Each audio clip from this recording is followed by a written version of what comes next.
પછી હતું એમને તાળું મારીને ચાવી ત્યાં લટકાવી દીધી. એમના પિતા આવ્યા બહારગામથી, દરવાજો ખોલ્યો અને જોયું. એટલે આ મોર કોણે બનાવ્યો? એટલે બુદ્ધે કીધું, પિતાશ્રી ક્ષમા કરજો, તમે ગયા ત્યારથી તમારી રૂમનો દરવાજો કોઈએ ખોલ્યો જ નથી. એ મોર એની મેળે આપોઆપ બની ગયો, અમે કોઈ બનાવ્યું નથી.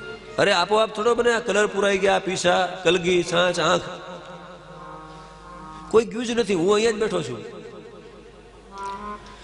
બહુ બનાવ્યા. એટલે બોલતો ખરો, કોણે બનાવ્યો, કોણે બનાવ્યો? ત્યારે કીધું, પિતાશ્રી કોઈએ નહીં. ત્યારે એના પિતા બોલ્યા કે અરે ગાંડા, હું એટલો મૂર્ખ નથી કે મને ખબર ન પડે, મોરલો એની હાથે બની જાય કઈ? ત્યારે કીધું, પિતાશ્રી જો આ મોરનું ખાલી ચિત્ર આમ નામ ન બનતું હોય તો એલો જંગલમાં મોર નાશે, એને બનાવનાર તો કોઈ હોય ને. પણ આ જિજ્ઞાસા જોઈએ.